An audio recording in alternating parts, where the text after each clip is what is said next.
పెండ్లి కుమారుడవైన మా తండ్రి, మీకు వందనములు, స్తోత్రములు, స్తోత్రములు, స్తుతులు చెల్లిస్తూ ఉన్నాం. అయ్యా, రాకడ సిద్ధపాటు కొరకైనటువంటి కోరికలుగా మా జనకుల చేత మీరు మాకు ఏర్పాటు చేసినటువంటి మోషే సుఖోపవాస ధ్యాన కోరికల్లో ఆరంభ దిన కోరికలోనికి మమ్మల్ని నడిపించిన తండ్రి, మీకు వందనములు, స్తోత్రములు, స్తుతులు చెల్లిస్తూ ఉన్నాం. దయ చూపించి ఈ కోరిక అంతటినీ అధ్యక్షత వహించి నడిపిస్తూ ఉన్న మీరే ఈ శ్రేష్టమైన సమయంలో మాకు అవసరమైనటువంటి సందేశమును అనుగ్రహించుమని పెండ్లి కుమారుడుగా నన్నై ఉన్న ఈ మోషే సుఖోపవాస ధ్యానం దినముల ద్వారా పెండ్లి రూపును అలంకరించుటకు మా వైపు చూస్తూ ఉన్న యేసు నామమును అడుగుచున్నాము తండ్రి, ఆమేన్. చేరి వచ్చిన దేవుని పిల్లరా, ఈ ప్రత్యేకమైనటువంటి వ్రత కూటములలో ఏకీభవించడం ద్వారా రావలసినటువంటి వ్రత ధన్యత అయిన రాకడ సిద్ధపాటు తండ్రి మెండుగా అనుగ్రహించునుగాక, ఆమేన్. మనల్ని ప్రేమించుచు తన రక్తం వలన మన పాపముల నుండి మనల్ని విడిపించిన వారికి మహిమయు ప్రభావమును యుగయుగములు కలుగునుగాక, ఆమేన్. కూర్చుందాం. దేవుని పరిశుద్ధ వాక్యాన్ని చదువుకుందాం. నిర్గమాకాండ గ్రంథము 1వ అధ్యాయము 12వ వచనమును చదువుతూ ఉన్నాం. అయినను ఐగుప్తీయులు వారిని శ్రమ పెట్టిన కొలది వారు విస్తరించి ప్రబలివి. చాలు, అంతవరకు చాలు. స్నేహితులారా, ఈ వాక్య భాగములో నుంచి దేవుడు మనతో మాట్లాడునుగాక, ఆమేన్. మోషే సుఖోపవాస ధ్యాన నేపథ్యాన్ని 2 మాటలు మీకు జ్ఞాపకం చేసి ఆ వెనుక వాక్య ధ్యానంలోనికి వెళ్తాం. మోషే సుఖోపవాస ధ్యానములు జూలై 1వ తేదీ నుంచి ఆగస్టు 9వ తేదీ వరకు ఏర్పాటు చేసుకోవడానికి ఆరంభము ఏమిటి అంటే, దైవజనులు బైబిల్ మిషన్ వ్యవస్థాపకులు ఫాదర్ మొహమ్మద్ దేవదాసయ్య గారు శరీరంతో ఉన్న కాలంలో బేతేలు గృహం యొక్క వరండాలో నాటికాలకు విశ్వాసులైనటువంటి వారిని దైవ ధ్యానములో నడిపిస్తూ ఉండగా, ఆ విశ్వాసులైనటువంటి వారు బహిరంగ నేత్రములను మూసుకొని అంతరంగ నేత్రములను తెరిచి ధ్యానంలో ఉండగా ఒక విచిత్రమైనటువంటి కర్ర వారి యొక్క ధ్యానములోనికి వచ్చింది. అంటే వారు ఉన్నటువంటి ప్రాంతంలోనికి రావటాన్ని వారు ధ్యానములో చూశారు. ఆ కర్ర అంతకు మునుపెన్నడూ వారు చూసినటువంటి కర్రగా కనిపించడం లేదు. సరే, ఆ ధ్యానములోనే ఉంది. ఆ కర్రను పట్టుకోవటానికి వారు ప్రయత్నం చేస్తూ ఉన్నప్పుడు వారికి అందకుండా కర్ర పైకి వెళ్తా ఉంది. ఈ సంగతి అనేక పర్యాయాలు అట్లా జరగటాన్ని చూసినటువంటి వారు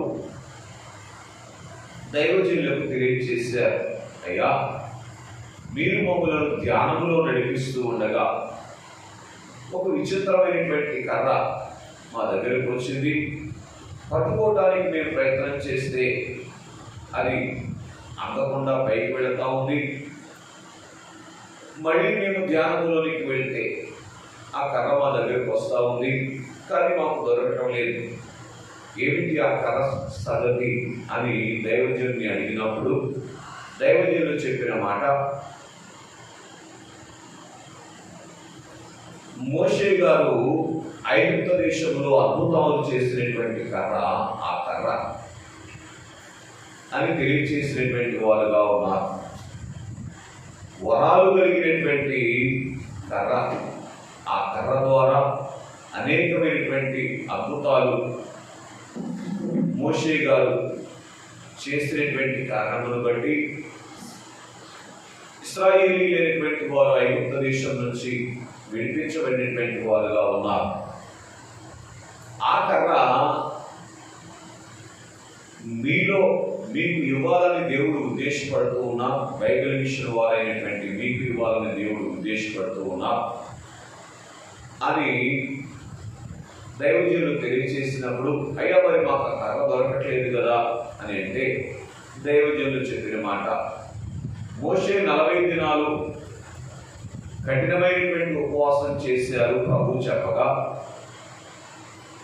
కానీ ప్రభు చెప్పకుండా ఎవరు కఠినమైనటువంటి ఉపవాసము చేయకూడదు కనుక మీరు సుఖోపవాసం చేసిన వారుగా ఉంటే, అంటే దినమునకు కొన్ని గంటలు సమయాన్ని ఏర్పాటు చేసుకొని మీరు ఉపవాసమును ఆచరించినటువంటి వారుగా ఉంటే 40 దినాలు క్రమం తప్పకుండా అలా ఆచరించి నిర్గమకాండ గ్రంథంలో ఉన్నటువంటి 40 అధ్యాయాలను కూడా దినమునకు ఒక అధ్యాయం చొప్పున ధ్యానం చేసినటువంటి వారుగా ఉంటే దేవుడు ఆ వరాల కర్రను మీకు ఇవ్వాలి అని ఉద్దేశపడుతూ ఉన్నారు అని దైవజనులు తెలియజేశారు. అలాగైతే అయ్యా మేము ఆ క్రమం చేస్తాము మీరు మమ్మల్ని నడిపిస్తే అని అన్నప్పుడు దైవజనులు వారిని 40 దినాలు ఆ రీతిగా జూలై 1వ తారీఖు నుంచి ఆగస్టు 9వ తారీఖు వరకు 40 దినాలు నడిపించినటువంటి వారుగా ఉన్నారు. వారిలో అనేకమైనటువంటి వరముల చేత అలంకరింపబడినటువంటి వారుగా ఉన్నారు. కనుక ఈ క్రమాన్ని బైబిల్ విషయంలో దేవుడు దైవజనుల ద్వారా ఏర్పాటు చేశారు. ప్రతి సంవత్సరము కూడా జూలై 1వ తారీఖు నుంచి ఆగస్టు 9వ తారీఖు వరకు కూడా ఈ క్రమాన్ని ఆచరిస్తూ ఎవరైతే మనోనిదానంతో ఈ ఉపవాస క్రమాన్ని ఆచరించినటువంటి వారుగా ఉన్నారో వారి జీవితాల్లో అద్భుతాన్ని అనుభవించినటువంటి వారుగా ఉన్నారు. రాకడ సిద్ధపాటును వారు కలిగినటువంటి వారుగా ఉన్నారు. ఎలాగంటే మోషే గారు ఎలాగైతే ఉపవాసమును బట్టి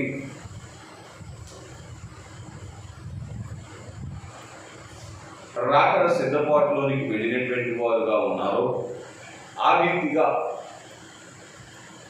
రాకడ సిద్ధపాటును అనుగ్రహించేటువంటి ఉపవాసములుగా ఈ ఉపవాసాలు ఏర్పాటు చేయబడ్డాయి. కనుక మోషే 40 దినాలు దేవుని సన్నిధిలో ఉండటాన్ని బట్టి మోషే బ్రతుకు కొండెక్కినట్లుగా దైవజనులు చెప్పినటువంటి మాట మనకు తెలుసు. ఆ రీతిగా కొండెక్కడాన్ని బట్టి దేవుడు ఉన్నటువంటి మోక్షలోకానికి మోషే గారు ఎలాగైతే చేరుకున్నారో క్రమముగా 40 దినములు ఒకరోజుకి మించి ఒక రోజు ఈ సుఖోపవాసంలో దేవునికి మనం దగ్గర అవుతూ వచ్చినప్పుడు మనలో ఉన్నటువంటి బలహీనతల నుంచి మనం విడిపించబడి 40 దినాలు పూర్తయ్యే వరకు పరిపూర్ణముగా దేవునికి సమీపమైపోయేటువంటి వారముగా ఉంటాం. అప్పుడు మోషే గారు ఎలాగైతే నిర్గమకాండ గ్రంథం 32వ అధ్యాయంలో మహిమ కళను అద్దుకున్నటువంటి వారుగా ఉన్నారు, దేవుని మహిమను కళగా అద్దుకున్నటువంటి వారుగా ఉన్నారు, ఆ రీతిగా దేవుని మహిమ చేత అద్దబడినటువంటి వారుగా ఉండి రాకడలో ఎత్తబడేటువంటి భాగ్యాన్ని సంపాదించుకునేటువంటి వారమై ఉన్నాం. అందుకొరకు రాకడ సిద్ధపాటు కొరకైనటువంటి ఉపవాసములు అని దైవజనులు తెలియజేశారు. అట్లాగే వరాల కొరకైనటువంటి ఉపవాసములు అని కూడా తెలియజేశారు. ఎవరైతే దేవునికి ఆ రీతిగా దినదినము సమీపమవుతూ సంపూర్ణ సామీప్యతలోనికి వచ్చినటువంటి వారుగా ఉంటారో, దేవుడు ఎవరికి అవసరమైనటువంటి వరాలు వారికి ఇచ్చేటువంటి వారుగా ఉంటారు. కనుక ఒక్క నగ కూడా లేకుండా ఏ పెళ్లి కూతురు అని దైవజనులు చెప్పినటువంటి మాట మనకు తెలుసు కనుక రాకడలో ఎత్తబడేటువంటి వారు వరాలు కలిగినటువంటి వారుగా ఉండాలి. ఈ వరాలు సంపాదించడానికి వరుడైనటువంటి ప్రభువుకు సమీపం కావడానికి ఈ మోషే సుఖోపవాస ధ్యానాలు, అలాగే అద్భుతాల కొరకైనటువంటి ఉపవాసములు అని కూడా తెలియజేశారు. ఏంటి అని మనం ఆలోచన చేస్తే, ఇశ్రాయేలీయుల జీవితంలో మోషే ద్వారా ఎలాగైతే అద్భుతాలు జరిగినాయో, ఈ 40 దినములు ధ్యానించుట ద్వారా మన జీవితంలో కూడా అద్భుతాలు జరిగే రీతిగా దేవునిని ఆశ్రయించేటువంటి అనుభవంలోనికి వెళ్తాం. ఏదైనా ఒక క్రమాన్ని 40 దినాలు క్రమం తప్పకుండా ఆచరిస్తే అది మన జీవితంలో అది ఒక వాడుకైపోతుంది. తద్వారా జీవితకాలం అనుభవంలో నడిచేటువంటి వారుగా ఉంటాం. కనుకనే ఈ మోషే సుఖోపవాస ధ్యానములు ఏర్పాటు బైబిల్ విషయంలో దైవజనుల ద్వారా దేవుడు ఏర్పాటు చేసినటువంటి నేపథ్యం అని మీ గమనానికి తీసుకుని వస్తున్నటువంటి వాడనగా ఉన్నా. ఒక మాట నా జ్ఞానానికి అర్థమవుతున్నటువంటి మాట తెలియజేస్తున్నాను. ఇశ్రాయేలీయుల యొక్క ఐగుప్తు దేశం నుంచి విడుదల మన యొక్క లోకము నుంచి విడుదలకు సాదృశ్యంగా మనం గమనించాలి. ఇశ్రాయేలీయుల యొక్క పాలస్తీనా దేశం యొక్క ప్రయాణము మన యొక్క నూతన యెరూషలేము ప్రయాణానికి సాదృశ్యముగా మనము గ్రహించవలసినటువంటి వారముగా ఉన్నాం. ఎలాగైతే ఇశ్రాయేలీయులకు శ్రమలు విస్తరించడాన్ని బట్టి వారు ఐగుప్తుని విడిచి కనానుకు చేరుకున్నటువంటి వారుగా ఉన్నారో, అలాగే రాకడకు ముందు తెక్కబుట్టేటువంటి శ్రమ వస్తాయని దైవజనులు తెలియజేశారు కనుక ఆ శ్రమలలో ఒకప్పుడు ఇశ్రాయేలీయులు ఎలాగైతే దేవునిని ఆశ్రయించారో అలా ఆశ్రయించినటువంటి కారణమును బట్టి వారు పాలస్తీనా దేశం చేరుకున్నట్లుగా మనము మేఘం మీదకి చేరుకొని దేవుని పాదాల చెంత గడిపేటువంటి భాగ్యాన్ని సంపాదించుకుంటాం అని మనము గుర్తించవలసినటువంటి వారముగా ఉన్నాం. అందుకే రాకడ సిద్ధపాటు కొరకైనటువంటి ఉపవాసాలు అని దైవజనులు తెలియజేశారు. కనుక యేసు ప్రభు వారి యొక్క రెండవ రాకడ అతి సమీపమవుతున్నటువంటి కాలంలో ఈ మోషే సుఖోపవాస ధ్యానాలు అనేటువంటిది అత్యంత ప్రాముఖ్యమైనటువంటివి అని మీ గమనానికి మరొకసారి తీసుకుని వస్తూ ఉన్నటువంటి వాడనగా ఉన్నా. కనుక ప్రియులారా, సరే క్లుప్తముగా చరిత్రలోనికి ఉపోద్ఘాతంలోనికి మనం వస్తే, నిర్గమకాండ గ్రంథముల గురించి దైవజనులు తెలియజేసినటువంటి సంగతి మొదటి 2 అధ్యాయముల్లో దేవుని ప్రజల యొక్క బానిసత్వాన్ని మనం చూస్తాం. 3వ అధ్యాయం దగ్గర నుంచి 15వ అధ్యాయం వరకు దేవుడు దిగి వచ్చి ఇశ్రాయేలీయులను విడిపించడాన్ని మనం చూసేటువంటి వారుగా ఉన్నాం. 15వ అధ్యాయము 22వ వచనం దగ్గర నుంచి 19వ అధ్యాయం వరకు ఇశ్రాయేలీయులకు అవసరమైనటువంటి విద్యను ప్రభు అభ్యసింపజేశారు. అంటే దేవుడు తెలియచేయవలసినటువంటి సంగతులన్నీ కూడా తెలియచేసినటువంటి వారుగా ఉన్నారు. ఆ తరువాత 20వ అధ్యాయం నుంచి 23వ అధ్యాయం వరకు ఇశ్రాయేలీయులు దేవునికి సమర్పించుకున్నటువంటి విధానాన్ని మనం చూస్తాం. 24వ అధ్యాయం నుంచి 40వ అధ్యాయం వరకు ఇశ్రాయేలీయులు దేవుడిని ఆరాధించినటువంటి స్థితిని మనం చూస్తాం. ఇక్కడ మీకు ఒక మాట జ్ఞాపకం చేస్తాం. అంటే పాలస్తీనా దేశానికి ఇవన్నీ కూడా ఏంటి చెప్పండి? ఆ పాలస్తీనా దేశం వెళ్ళటానికి ఇశ్రాయేలీయులకు ఇవన్నీ ఏంటో తెలుసా? మెట్లు. ఏంటి చెప్పండి? మెట్లు. ఏమేమిటి? బానిసత్వాన్ని ఎదుర్కోవటం, ఆ తరువాత దేవుని చేత విమోచించబడటం, ఆ తరువాత దేవుని యొక్క ఆజ్ఞలు పాటించేటువంటి స్థితిలోనికి రావటం, ఆ తర్వాత దేవునికి సమర్పించుకోవటం, తద్వారా దేవుని ఆరాధించేటువంటి భాగ్యంలోనికి వెళ్ళటం అనేటువంటిది మనం గుర్తించాలి. అందుకే యోహాను సువార్త 4వ అధ్యాయంలో యేసు ప్రభువారు అంటారు, నన్ను ఆరాధించువారు ఆత్మతోనూ సత్యముతోనూ ఆరాధించవలెను అని. అంటే దేవునికి సంపూర్ణంగా సమీపమయ్యేటువంటి స్థితిలోనికి వచ్చినటువంటి అనుభవం. కనుక స్నేహితులరా, ఈ చరిత్ర అంతా కూడా ఏం తెలియజేస్తా ఉంది? రాకడకు మనం వెళ్ళాలి అంటే ఈ పరిస్థితుల గుండా మనం ప్రయాణం చేసినప్పుడే రాకడ వేగమేటువంటి భాగ్యాన్ని అందుకునేటువంటి వారుగా ఉంటామని, ఆ తర్వాత ఏ ఉపవాసాలన్నా ఇది అద్భుతాల కొరకైనటువంటి ఉపవాసాలు. మన జీవితంలో అద్భుతాలను అందుకునేటువంటి మెట్టులోనికి వస్తాము అని ఈ నిర్గమకాండ చరిత్ర అంతా కూడా మనకు తెలియజేస్తూ ఉంది. కాబట్టి స్నేహితుల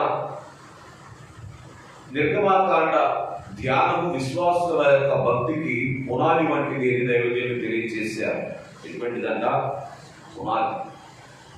దేవుడు ఎటువంటి పరిస్థితుల్లో నుంచైనా దేవుని యందు విశ్వాసం ఉంచినటువంటి బిడ్డలైనటువంటి వారిని విడిపిస్తారు అనేటువంటి విశ్వాసము కలిగించేటువంటిది. దేవుడు తన బిడ్డలైనటువంటి వారిని తన యందు విశ్వాసం ఉంచినటువంటి కారణం చేత క్షేమకరమైనటువంటి మోక్షలోకానికి చేరుస్తారు అనేటువంటి సంగతిని పరోక్షంగా తెలియజేస్తూ, తద్వారా మన యొక్క విశ్వాసానికి పునాది వేసేటువంటిది ఈ నిర్గమకాండ గ్రంథం. అందుకే దైవజనులు చెప్పారు, ఎవరైనా బైబిల్ గ్రంథాన్ని నూతనంగా మొట్టమొదటిసారి చదివేవారు ఉంటే వారిని నిర్గమకాండంతో ప్రారంభించమని తెలియజేశారు. నిర్గమకాండ గ్రంథం 40 అధ్యాయాలు చదివిన తర్వాత 4 సువార్తలు చదవమని తెలియజేశారు. ఆ తర్వాత ఆదికాండం దగ్గర నుంచి ప్రకటన గ్రంథం వరకు క్రమముగా చదవటానికి మార్గం సరళమవుతుంది. అలా చదవాలి అని తెలియజేశారు. ఎందుకంటే విశ్వాసానికి పునాది పడేది నిర్గమకాండ గ్రంథంలో. ఆ తర్వాత యేసు ప్రభు వారి యొక్క చరిత్ర తేటగా కనబడేటువంటిది 4 సువార్తల్లో. ఇవి బోధపడితేనే కానీ బైబిల్ గ్రంథమును అర్థం చేసుకోవటం అనేటువంటిది, నూతనముగా బైబిల్ గ్రంథము చదివేటువంటి వారికి సాధ్యపడనటువంటి సంగతి. కనుక దైవజనులు ఈ సంగతిని తెలియజేసినటువంటి వారుగా ఉన్నారు. కనుక ప్రియులారా, ఈ నిర్గమకాండ ధ్యానములోనికి మనం వచ్చినప్పుడు దేవుడు పాప ఫలితము నుంచి విమోచించేటువంటి వారు అనేటువంటి సంగతిని కూడా మనం చూసేటువంటి వారంగా ఉన్నాం. ఆదికాండ గ్రంథంలోనేమో పాపము నుంచి విడిపించేటువంటి వాడని ఆదికాండ గ్రంథం 3వ అధ్యాయం 15వ వచనంలో మనం చదువుతాం.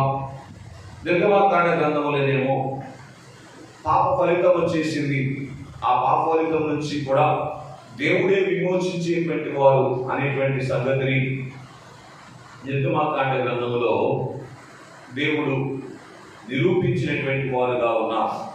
కనుక స్నేహితులారా, ఈ 40 దినముల ధ్యానం చాలా ప్రాముఖ్యమైనటువంటిది అని మీ గమనానికి తీసుకుని వస్తున్నా. ఇప్పుడు 1వ అధ్యాయ ధ్యానంలో నుంచి ఒక 2-3 మాటలు మీ గమనానికి తీసుకుని వస్తాను. చూడండి, నిర్గమకాండ గ్రంథం 1వ అధ్యాయం 12వ వచనాన్ని మళ్ళీ చదువుతున్నాను. అయినను ఐగుప్తీయులు వారిని శ్రమ పెట్టిన కొలది వారు విస్తరించి ప్రబలి అనే మాటను మనం చూస్తూ ఉన్నాం.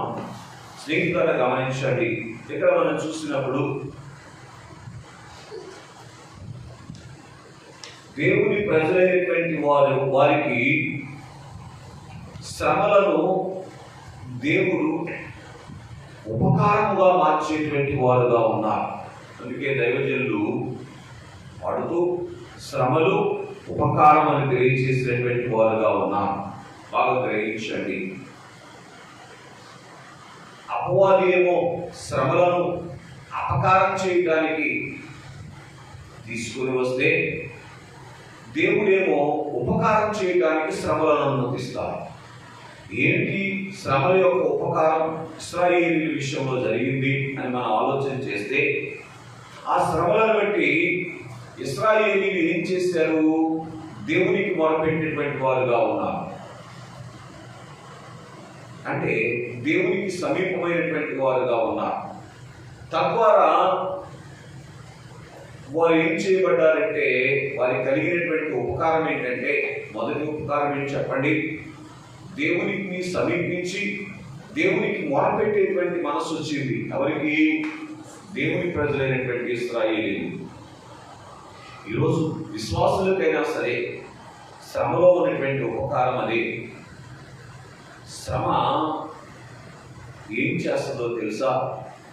దేవునికి సమీపం చేసి దేవునికి మొరపెట్టేటువంటి అనుభవంలోనికి తీసుకొని వస్తుంది.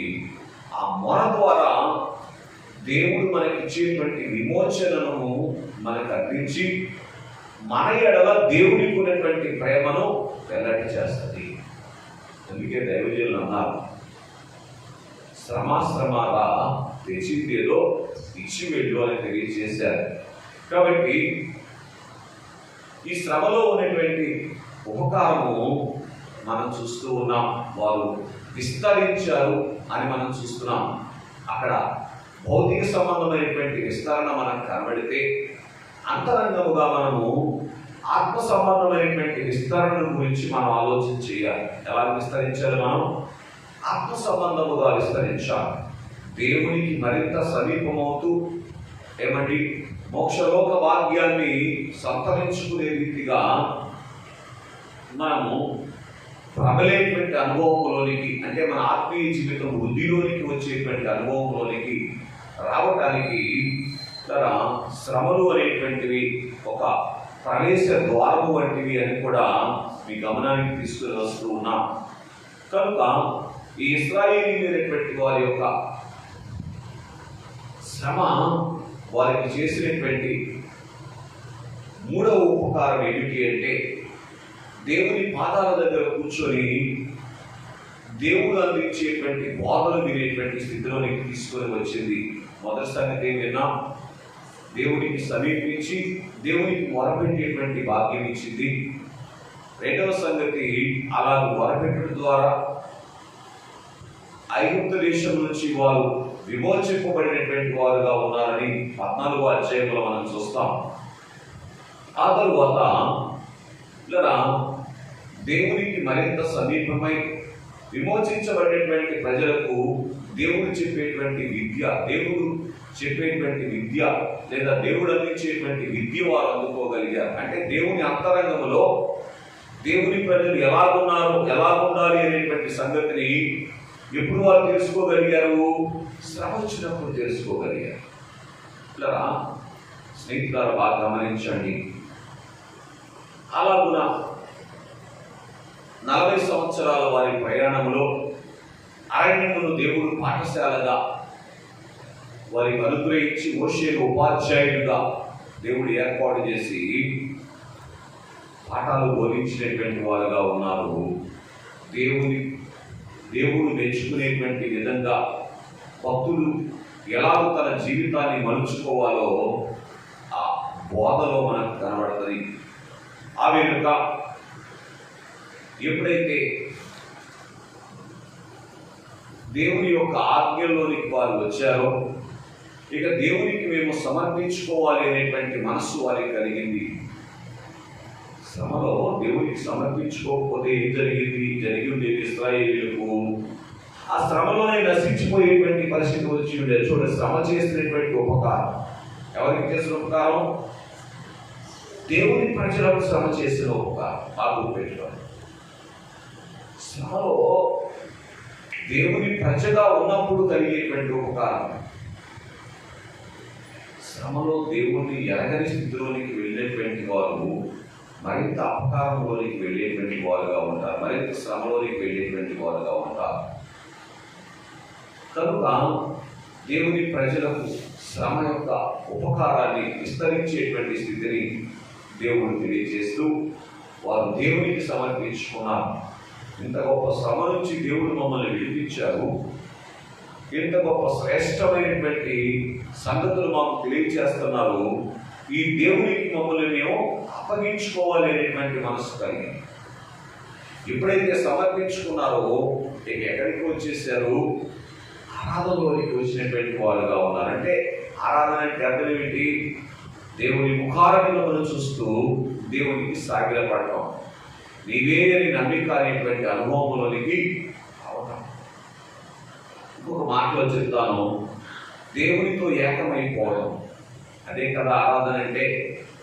కనుక ఆ రీతిగా శ్రమ అనేటువంటిది దేవుని ప్రజలకు ఉపకారం చేసేటువంటిదిగా ఉన్నది అని మొదటి అధ్యాయంలో మనం చూస్తున్నటువంటి వారుగా ఉన్నాం. రెండవ సంగతి మనం ఆలోచన చేయడానికి ప్రయత్నం చేస్తే, దేవుని పిల్లరా,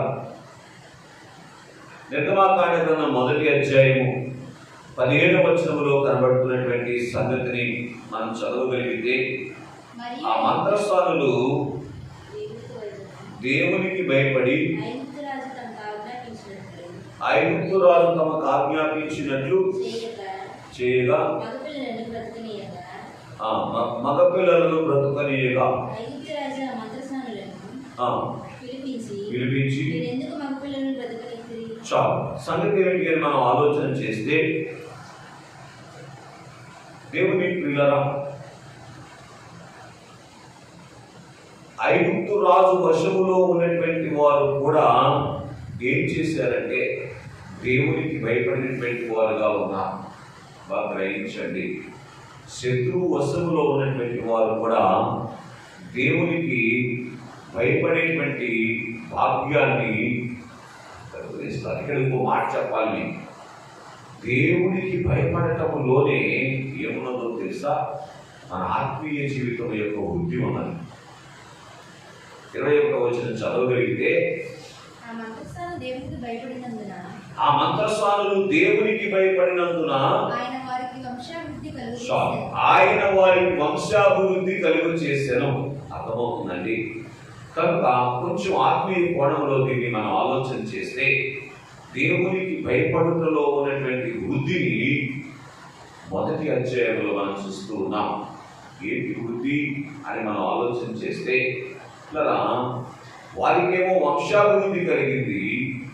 దేవుని యందు విశ్వాసం ఉంచినటువంటి వారు దేవునికి భయపడితే ఆత్మీయ జీవితంలో వృద్ధిలోనికి వచ్చేటువంటి అనుభవంలోనికి వచ్చేటువంటి వారుగా ఉన్నాం అని మనం చూస్తున్నటువంటి వారుగా ఉన్నాం. ఇక్కడ ఇంకో మాట మీకు జ్ఞాపకం చేయాలి. చూడండి, ఐగుప్తు రాజు అయినటువంటి ఫరో దేవునితో లేని కారణాన్ని బట్టి అతని సౌఖ్యములో అతనికి అపకారం జరిగినట్లుగా మనం చూస్తూ ఉన్నాం. ఏంటది?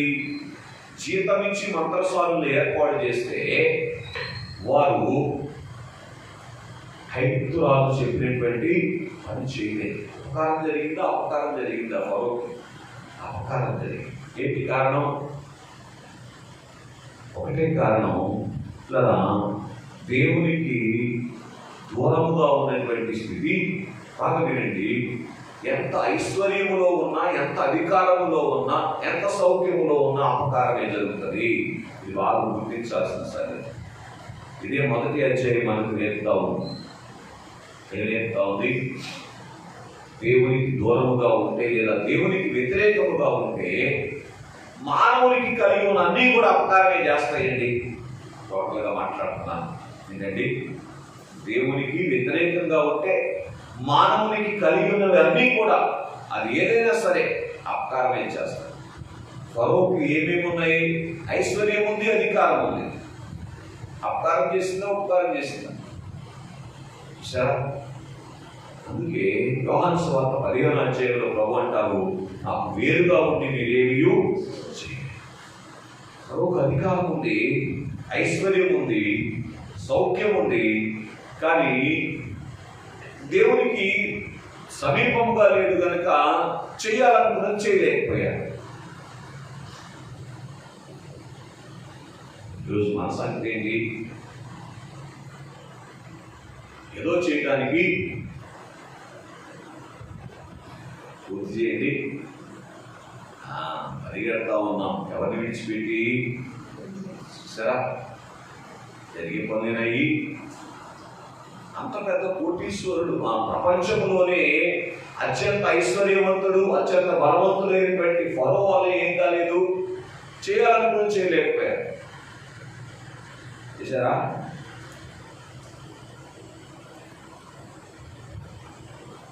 ఎందుకని? దేవుని విడిచిపెట్టి చేసేటువంటి ప్రయాణం గమనించాలి. అందుకే స్నేహితులారా గమనించండి, దేవదాసయ్య గారు నీవే అని నమ్మిక అని అన్నారు, కానీ నీకు ఇచ్చినవే అని నమ్మిక అని అన్నా. ఏమన్నా చెప్పండి. కనుక స్నేహితులారా, అందుకే ఇలా భూలోకంలో ఏ భక్తులు అందుకొని భాగ్యాన్ని అందుకున్నారండి? దేవునికి మహిమ కలుగున్నారు కదా దేవదాసయ్య గారు. అవునంట. ఏ భాగ్యము? దేవుని అంతరంగంలో ఉన్నటువంటి బైబిల్ మిషన్ను అందుకునేటువంటి భాగ్యం దైవజనుడు. ఎందుకని? నువ్వు ఇచ్చినవి కాదు, ఇవే ఇవే అని నమ్మికలోనికి వచ్చారు కనుక దైవజనులు అత్యున్నతమైనటువంటి భాగ్యాన్ని అందుకునేటువంటి సంగతి ఈ గమనానికి తీసుకొని వస్తూ ఉన్నటువంటి వాడులుగా ఉన్నా. మరి ఒకటిగా మనం చూసినటువంటి వారుగా ఉన్నట్లయితే